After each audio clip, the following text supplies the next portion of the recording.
In Parshas Shmos. No class next week, by the way. I'm away for no class for 2 weeks. We resume in January. We were listening. On page 292, you could open Parashat Shemot, the book of Shemot, where we are presented a nation, a developing nation, a growing nation, in a land where the Hebrews are quite comfortable.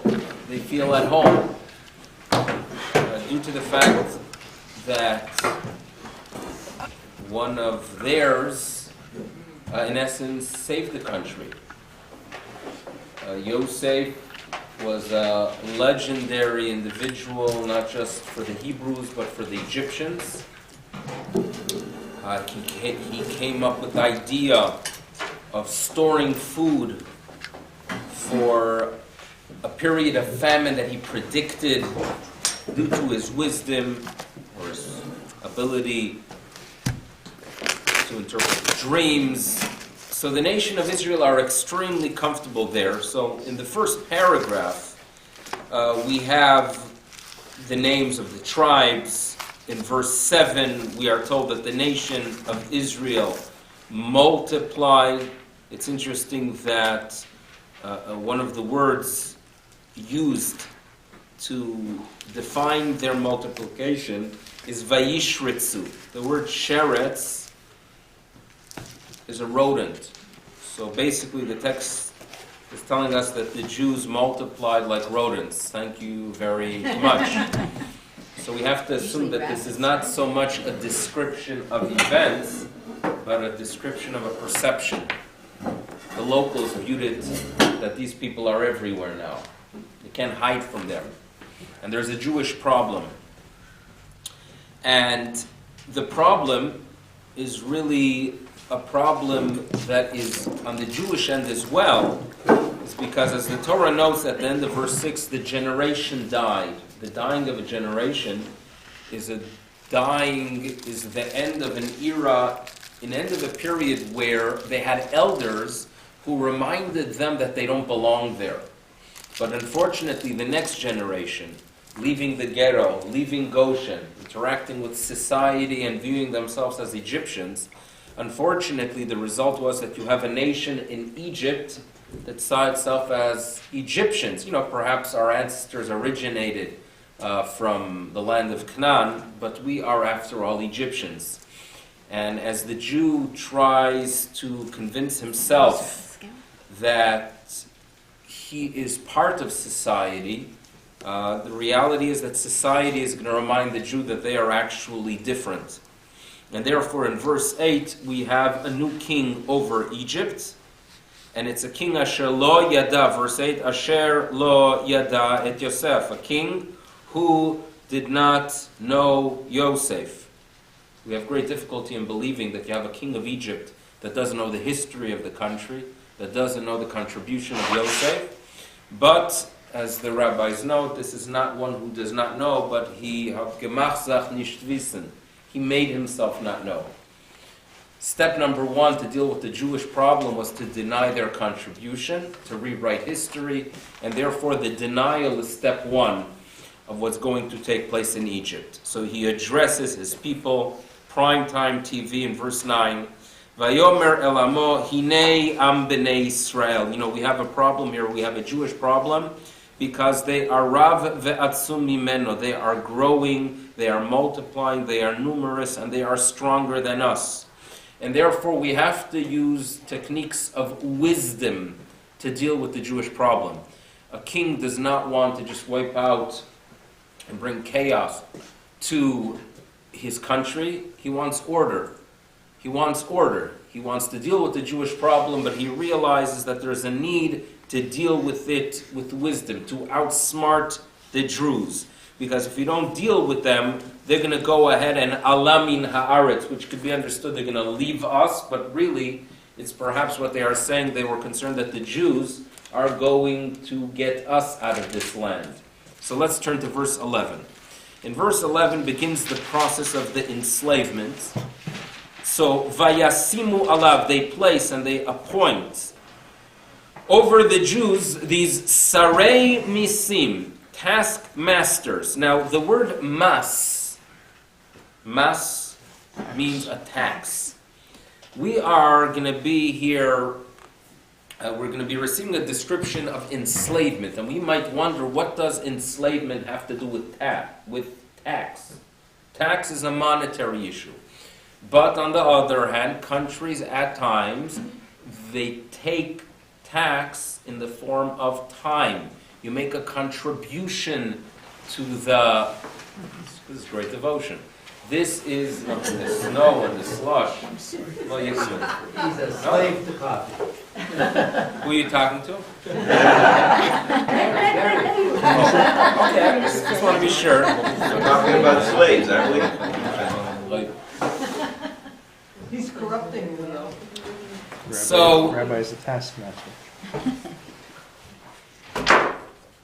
sarei misim, are they taxes, or are we talking about enslavement? So there are countries that the way you make contribution to society is not by just giving money, but by giving time.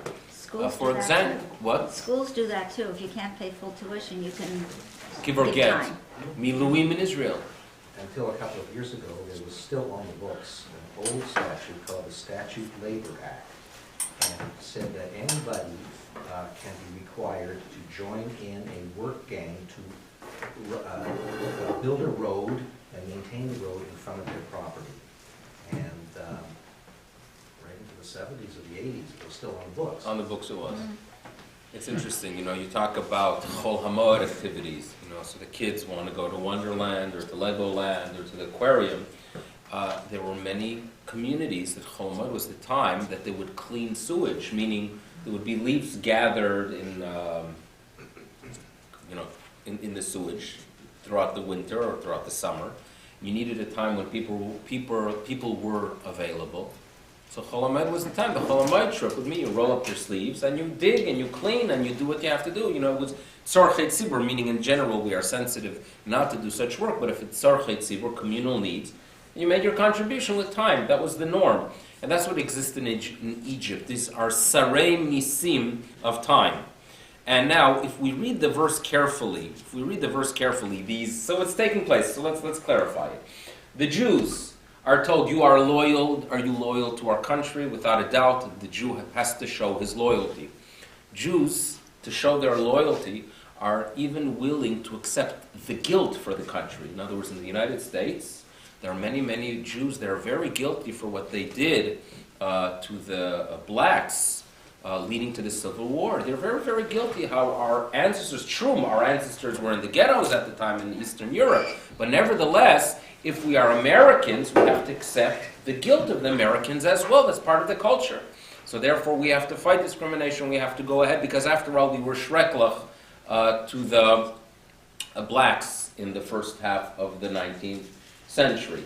Jews showed their loyalty to Egypt by being more than happy to leave the areas of Goshen, to no longer be considered priests, because we know there was a law in Egypt that if you were a priest, you didn't have to work. And that will, of course, explain how Moshe and Aaron and the tribe of Levi, who separated themselves, did not get involved and did not leave the ghetto, how they were able to retain their own personal freedom because they claimed, we have no interest in doing so. We want to retain our faith. This was established by Yosef. The rest of the Jewish people want to show that they are part of society. They make their contribution. They go ahead and give time to the government, but you know how it is with government and taxes. You give them a finger, they take the whole body. That's how it works, and therefore the taxes of time, which perhaps started with 2 weeks a year, eventually turned into 2 months, and it was a complete enslavement within some time. That was the sarei misim, and it was done with wisdom, with nit chakma, as presented in the earlier verse. Now, when you have slaves, you burden them.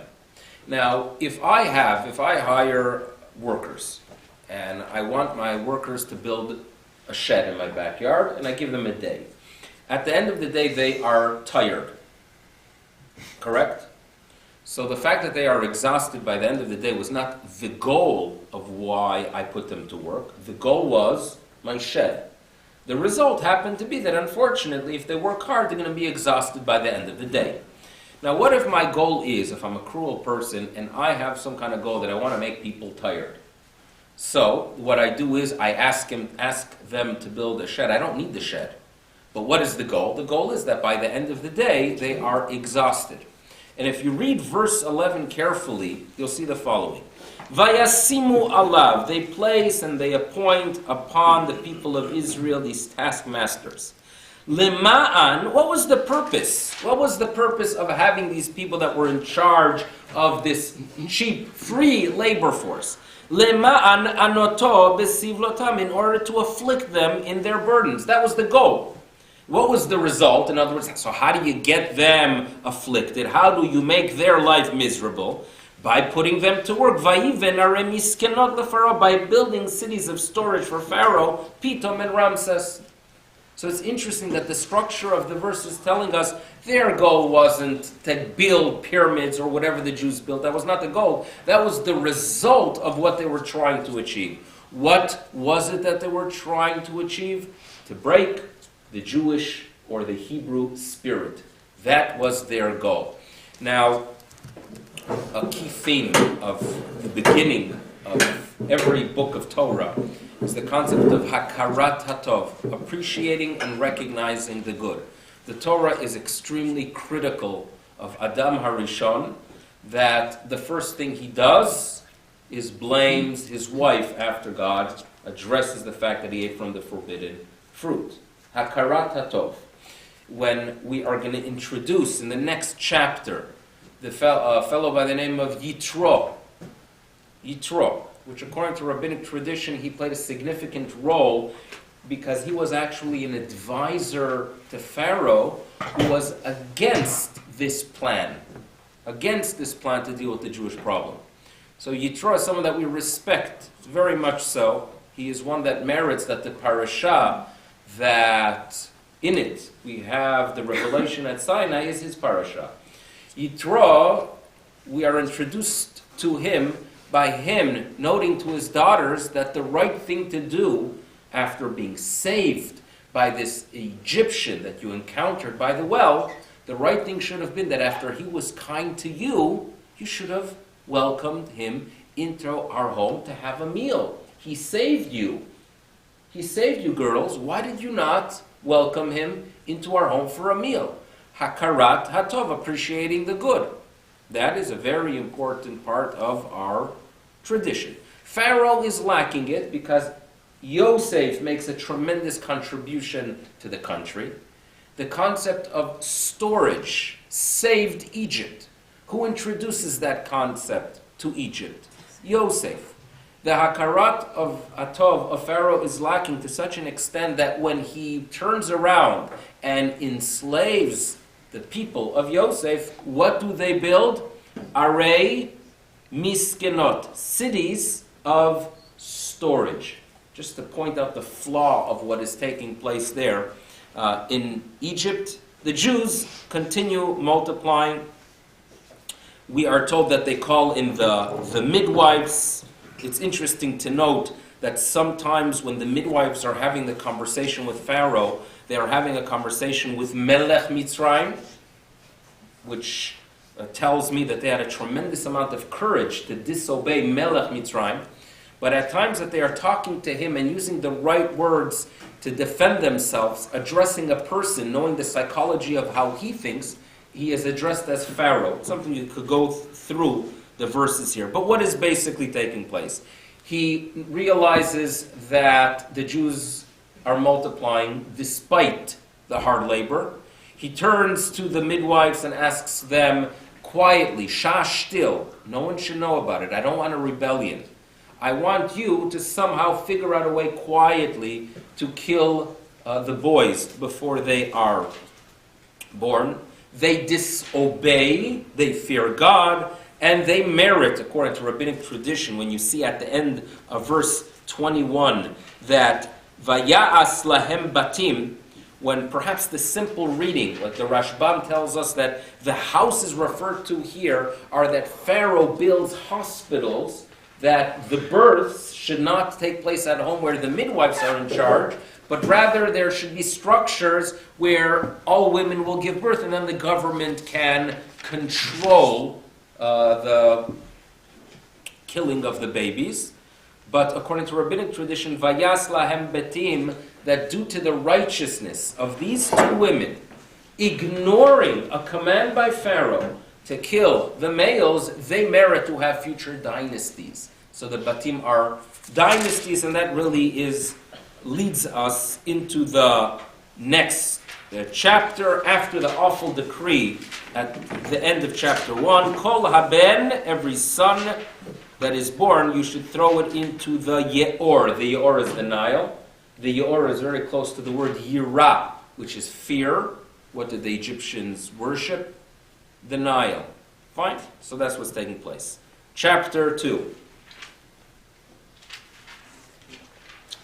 Moshe is born. It's amazing how he's not introduced. There are no names given here, not of the father, not of the mother.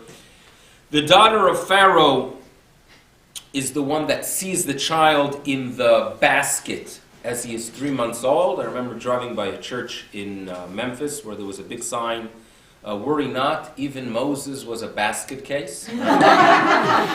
So she spots the basket. And let's read the verse 5. So leading up to verse 5, the child's born, concealed for a period of time, no longer able to conceal him. The mother takes a basket, bulrush basket, uses some kind of a tar, smears it to make it waterproof. It's floating, being concealed among the bulrushes on the Nile. And the sister, Miriam, is watching to see what happens. So, verse 5. Vatered bat Paro, Pharaoh's daughter, went down lirchotz al hayaor. Now, please keep in mind, this is al hayaor, on the Nile, which is basically in the Nile. Al hayaor. Vina'arotea, and her maidservants are with her. Where are they with her? Holchot al yad hayor. There's a big difference there. She is in the Nile. These na'arotea, these maidens, are al yad hayor. They're not right with her. She's bathing. She wants a level of privacy. So these na'arotea are not with her. They're a few yards away. Now, Vatereta teva, she spots this basket. She opens it.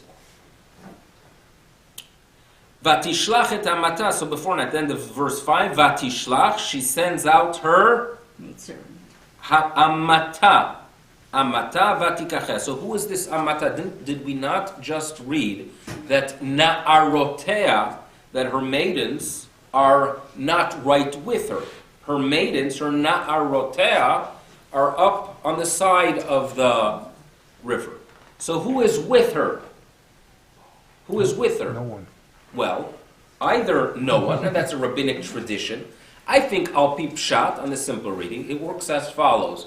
If you are a king, a prime minister, a president, you're going to have advisors, and you're going to have a butler.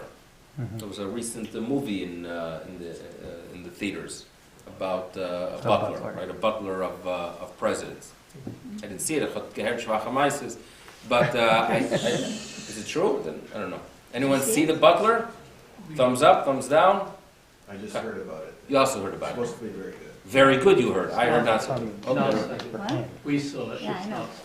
Our Siskel Niebert says, "Nicht das sehr good." Thumbs down. Now, there is a significant difference between an advisor and a butler. The advisor is there to give advice.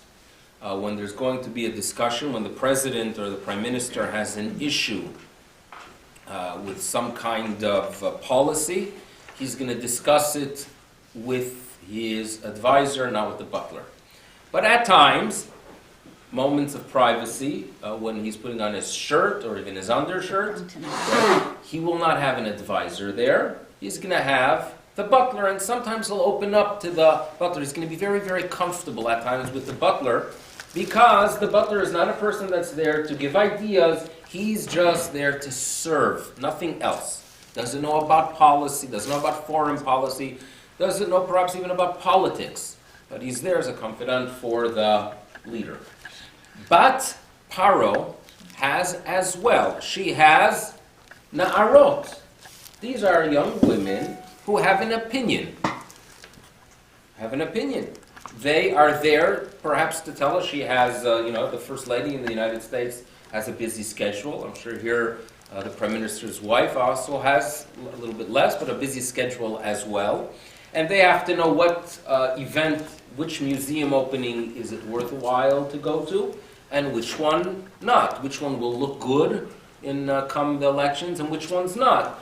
She obviously had na'arotea that are there to give her advice and guide her as a leader. She was the daughter of Pharaoh. But she also has a Amma. The Amma is not there to tell her anything but to help her wash her back when she's in denial and to hold the soap and the shampoo for her. That's what the difference is. So now we can look at the verse. Na'arotea are not with her, they are al yad ha'yor. Amata, who is more like an extension of her arm, the one who is an extension of her arm, she is right with her. And the significance is, of course, that if Na'arotea would be there, if these advisors would be right with her, and she finds a basket and opens it up and there's a child there, and they would all know it's a Jewish child, and they are very, very familiar with the decree of the king, she would have no choice but to go ahead and kill the child. Now that the Na'arotea are not with her, they are al yad ha'yor. She is al ha'yor. So therefore, Amata is not there to tell her what to do. Amata could be there as an extension of her arm. And therefore, that's what the verse is telling us. That's the basic reading of this verse. Now, there's a rabbinic tradition that her arm extended, right? There's one of the Marvel superheroes. They have one of them that their arm could extend and their legs could extend. I think the Marvel is for Fantastic Four. Plastic Man. Plastic Man. That's an old one. Wow. It's old? Yeah. From your days? Wow. Really old.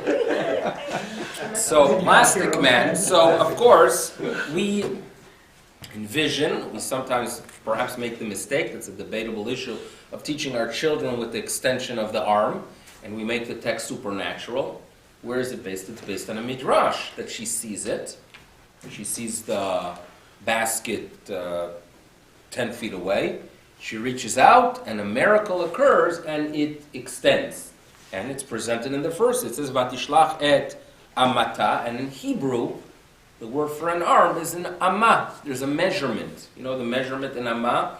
Amma measurement, if you take not me, but a normal sized person, from the top of your finger to your elbow, that's in amma. Okay? So it's in the text. What are the rabbis trying to achieve with this explanation? I have difficulty believing that they really want us to teach our children with for no reason, placing some supernatural explanation. It either symbolizes that this maidservant was like an extension of her arm, or you could come up with a little bit of a fancier explanation, that this is a woman that goes beyond her natural abilities. You know the date of this event according to rabbinic tradition? Moshe is 3 months old. When was Moshe born? The 7th of Adar. 3 months later is the 6th of Sivan Shavuot. 80 years later, the people of Israel are standing at Har Sinai, and they go beyond their natural capacity to see God, to understand what Moshe is. Because remember, Shavuot is not the day we receive the Torah. Shavuot is the day when we merit a revelation as a nation to see what Moshe Rabbeinu is, that anything they will be hearing from Moshe in the future is the Word of God. So Shavuot is the day that we went beyond our natural limitations to reveal Moshe. And she, Batya, the daughter of God, she did convert eventually, she symbolizes the nation of Israel, going beyond their natural capacity. So perhaps the rabbis in this midrash are sharing with us something deeper. You don't have to take it as pshat. Pshat is what is the way we read it. Her sister comes, introduces the Jewish midwife, and in verse 7, she says, Ha'elech ve'karati lach, verse 7, Miriam turning to Bat Paro, and she makes an offer. Should I go call a Jewish wet nurse? A Jewish wet nurse. Why does she specifically offer a Jewish wet nurse? Well, maybe she sensed that Batya knows that it's a Jewish child. Maybe the circumcision. What? Mialdei Ivrim said, so maybe she communicated with the young girl. In other words, even though the way it's presented in the text is that the daughter, that Miriam just walked over to her, there could have been a conversation, as you mentioned, because she immediately recognized that it's a Jewish child. Perhaps she communicated with Miriam.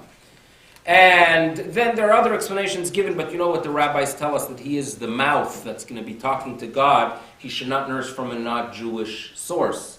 Shulchan Aruch, it's interesting that the Rabbi Yosef Karo notes that it is permissible for a child to nurse from even a non-Jewish wet nurse, but Moshe Isserles, the Ramon, notes that based on this midrash, it's considered a midat chasidut. It's a righteous practice to avoid a non-Jewish wet nurse when possible. When possible, and something was followed by many in the past. She names the child, she raised the child. Eventually, let's turn to page 298. But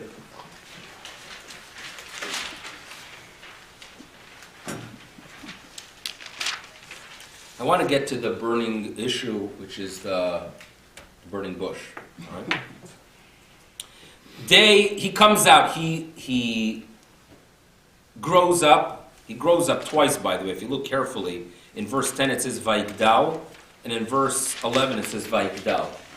So the first one, he is a mature child. The second one, he's a mature adult. He sees the suffering of the people of Israel. We know the story. He sees first a Jew being hit. He defends the Jew. He's a man of justice.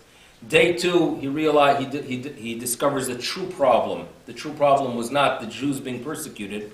The true problem was the fact that Jews don't get along. He addresses one, Lama takeh re'echa, why do you go ahead and strike your fellow? The word gets to Pharaoh. He runs out to Midian, and he is sitting there by the well. The rabbinic tradition says that this is happening many, many years later. The daughters of Yitro, the daughters of the priest of Midian, are chased away. He turns around and he saves them. Vayigarshum in verse 17.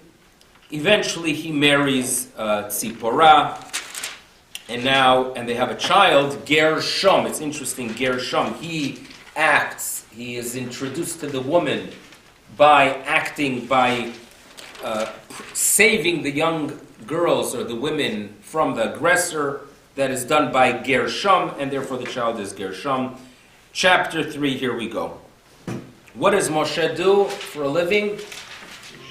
Shepherd. A very Yiddish job, by the way. Today it's the lawyers and doctors and accountants. In the past, it was being a shepherd. Shepherd, you have the responsibility for the individual, but you know how to manage the flock. And there are beautiful midrashim about the sensitivity of Moshe Rabbeinu. Moshe haya ro'ed et tzon Yitran in chapter 3. Vaynaheg atzatat tzon achar hamidbar. He goes into the wilderness, away from civilization to some extent, but really away from the property of others.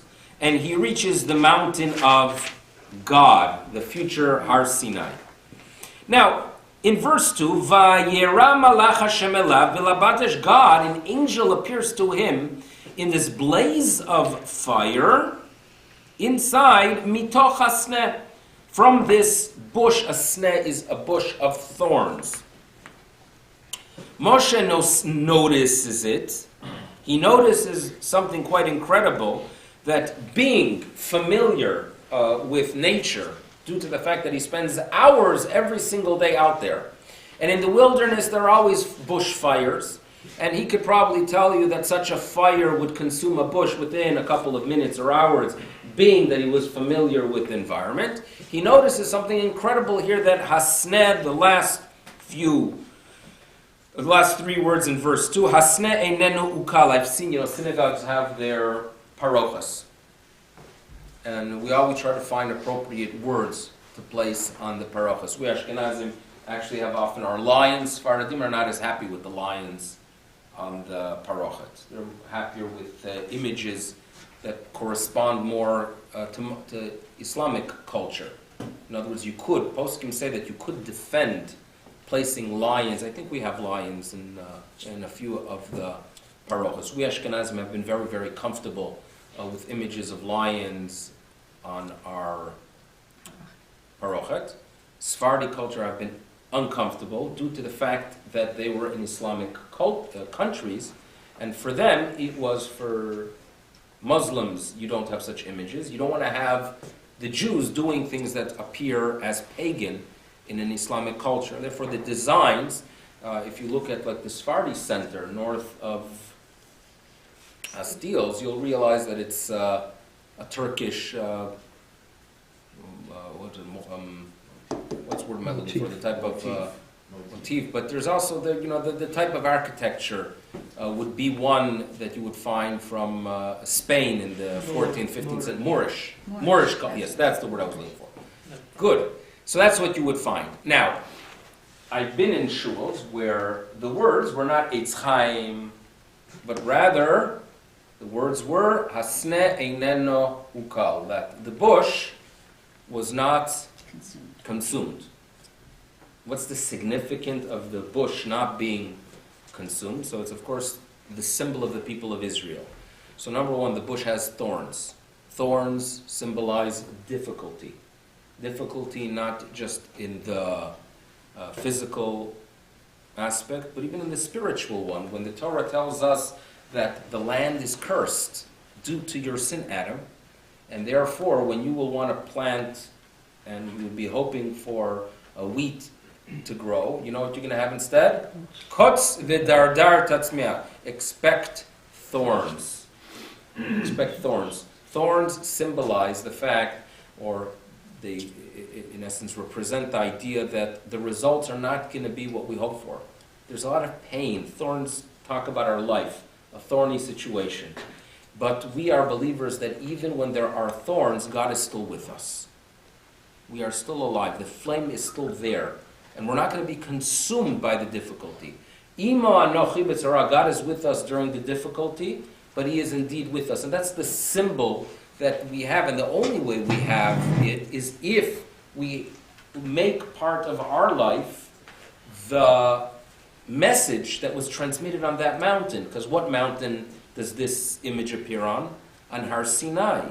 So it is through Torah that we could survive it all. When we link to our tradition, we could overcome the challenge. So that's why we place V'hasneh. In other words, you want to get into Torah, it starts off, our introduction to the mountain of Torah is with Hasneh, Eineno Ukal. So now, Moshe says, Asurana, in verse 3, Moshe says, Asurana ve'ere, let me go ahead and turn aside. The word sar is to turn off a designated path. Let me turn off my path. Ve'ere et hamareh gadol hazeh, let me go ahead and see this awesome sight. Madua lo yivar hasneh. So Moshe says, I shall turn. And God, in verse 4, when Moshe sar lirot, God addresses him. Symbolically, Moshe's life is one where he leaves his path. He grows up with royalty. He grows up in the palace. He had, for himself, he could have lived a very comfortable and safe life. But he left that comfortable path by being concerned for his people, by identifying himself as a person who is a member of his people. He is mad that he's concerned for justice, not just for himself, but when he realizes that there is injustice to these young ladies who are trying to draw water from a well and the locals bully them, he feels that it's his responsibility to leave his comfortable path to take care of others. And that is really symbolized here by Vayasar, when the Torah tells us that Moshe leaves his path to see, that's what he's all about. Sar lirot, a person who is, yes, I am comfortable, but I'm nevertheless concerned, and I will not live in this life of comfort. I don't value it if there are others that are suffering. And that's the greatness of Moshe. Now, his shoes come off, we know this story there. God introduces him and tells him that I've heard the cries and the pain of the people of Israel, and it's time to bring them El Eretz Tova Urechava, in verse 8. What is the idea of Israel being a land that's Tova Urechava? So Tova is good. Rachav, translate Rachav, a broad. What does it mean that Israel is broad? So it's very possible that if you look at Egypt during that time, even afterwards, where would you find centers of population in Egypt? Just around the Nile. Right, the Nile. Nowhere else. You couldn't live anywhere else. They lived off the Nile. So it's a very narrow strip. Eretz Yisrael, on the other hand, right? You could live everywhere, and they live everywhere. You could live throughout the land. Yeah, everyone wants the merkaz. It's expensive there. But the reality is it's a broad country. And I think that there's also a message there that within Judaism, you should not develop a pagan approach to Judaism that is narrow-minded. In other words, we are different. People that come from different cultures have a different outlook. Right? There are people that are inspired by a Karabach 2-hour Kabbalat Shabbat, and there are those who are more inspired by a lecture by a great intellectual. There are those who are inspired by a tefillah. There are those that are inspired by Torah. Judaism has to have the ability to introduce itself in different ways, to relate in different ways for different people. This is not a cookie-cutter religion. There has to be broadness within Judaism. And the way you relate to God, when the number 70 makes its appearance, that there are 70 of them that enter into Egypt. And we always talk about the 70 faces to the Torah and the 70 nations of the world. The idea is that we come into the game with different personalities, and it is extremely destructive. That's why if you think about education and you think about schools, I feel awful for kids that have to sit through class. Because you are presenting one way of teaching when kids are so different. It's absurd. It's completely absurd. Now, I don't know if there's an easy solution to it, but yes, there are students that I see that are cut out to sit there for an hour and take notes, and there are those that are going mishuggah. And I feel bad for them because this is not where they should be. There should be a different way to learn. There should be 70 different types of classrooms, right?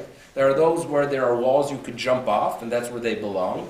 And yes, there are those that should be playing ball and perhaps with, movie technology. I don't know. But obviously this is not the ideal, and we don't want our religion to turn into it. We have to have diversity. We have to be broad.